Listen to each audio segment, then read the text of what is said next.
Okay, we've now learned how to get sellers, work with sellers, and sell a listing for the seller. Now we're going to move on to buyers. Now I meet a lot of real estate agents who say they don't like buyers, which always makes me crazy. Like they like sellers, they like their agreements, they don't want to deal with buyers, but that's because they don't know how to work with buyers. Buyers are amazing. Buyers are great. Buyers are just people with money in their pocket if they're real buyers, and they just want to spend it with you. Why would you not want to work with a real buyer? And the reason most real estate agents don't like working with buyers is because they don't know how to guide. Because buying is guiding.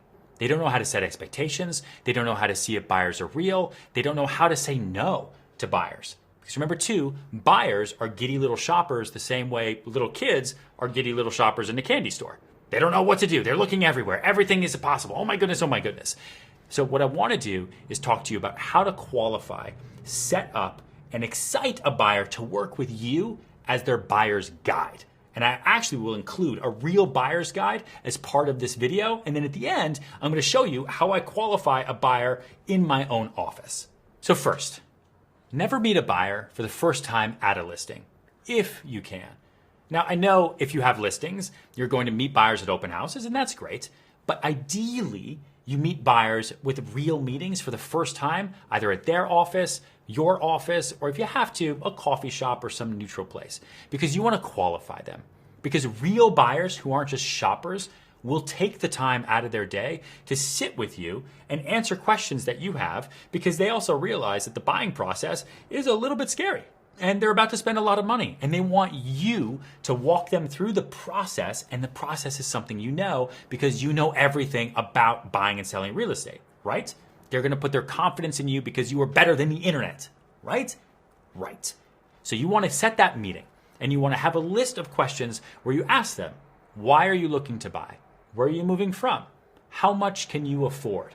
Is there anything in the house that you need? Maybe you have a dog. Maybe you have a love of natural wood-burning fireplaces. Maybe you only need carpet or you only need wood floors. Ask them as many questions as they possibly can, and then break down and explain to them the steps that need to happen next to move forward in the buying process. Otherwise, every buyer is going to take a year to find something, or 2 years, because you let them. And it's not their fault, it's your fault, because you didn't set the expectations from day one. Buyers who aren't real buyers are just shoppers, and shoppers are going to waste your time. And that's not what this is about. Wasting time is dropped balls. You want to have as many active balls in the air so you can catch as many of them as possible, because none of us are in this not to make money, right?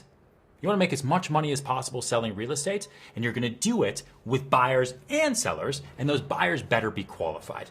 So in that meeting, you're going to completely qualify them, and you're also going to explain to them that buying is a process of elimination. It's not a process of selection. Otherwise, everything is for sale at all times. Let's go look at everything. It's like internet shopping. It becomes an addiction. I can just keep scrolling through and scrolling through. I see my wife doing it every night. I'm like, how many dresses can you look at? I mean, they all kind of look the same. I don't get it. But it's like an addict. Buyers are the same way with houses. Now, granted, you might be in a market with really, really low inventory. Congratulations to you. In New York City right now, tell you a little something, the average days on market is almost 400. There's more inventory in New York City listed right now than there has ever been, ever.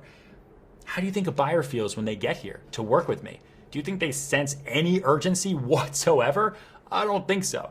Do you think they want to pull the trigger tomorrow because they're going to lose something? I don't think so. So I have to pre-qualify them, and I really like to do that in my office. And just like working with sellers, working with buyers is all about good communication, because they're not going to buy something tomorrow. If they do, awesome, but they probably won't. And you need to communicate with them every day. New listings, new information, market updates, personal check-ins. Did they have a birthday? Did they get a new raise? Were they out on the town last night till 4 a.m. and you saw it on Instagram? Oh man, you're probably not going to make that 9 a.m. showing that I set up for you. Everything is possible with great communication, because you want that buyer to be loyal to you. Another reason a lot of agents don't like buyers isn't just because they're not real. It's because they're not loyal. Because the internet tells them they don't have to be. Because everything you show them is on the market, right? They can see it on every website. So why do they need you? But if you have good and constant communication with them, they'll use you for information. Because when someone's spending a lot of money, they want to do it with a friend. What did we talk about before? People don't like to be sold, but they love shopping with friends. And buyers are great friends. So you want as many of them as possible. Just don't stop the communication. Even if you think they are MIA. What did we talk about in the follow-up section? Remember the client I told you that I met in 2012 who spent $17 million with me in the beginning of 2017, 5 years later? I've never sold anything for him on the sell side, but he was a buyer then. And today, right now, as I'm doing this video, I'm planning my next purchase with him because he came to me and he said, now he wants a place in the Hamptons. He asked me if I sell in the Hamptons. Absolutely I do. What's your budget? And he told me his budget was $50 to $70 million. From a client that started at $1 million in 2012 on the Upper East Side. That is a buyer that I have followed up with for years. At this point, 7 years. And slowly stayed in communication with him so he never forgot me. Because he doesn't technically need me. He can use anybody in the world that he wants. Or he could do it by himself.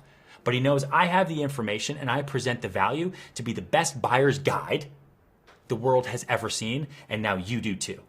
Now in the next video, I'm going to show you how I pre-qualify buyers in my office. And you're also going to get my buyer's guide to download right afterwards.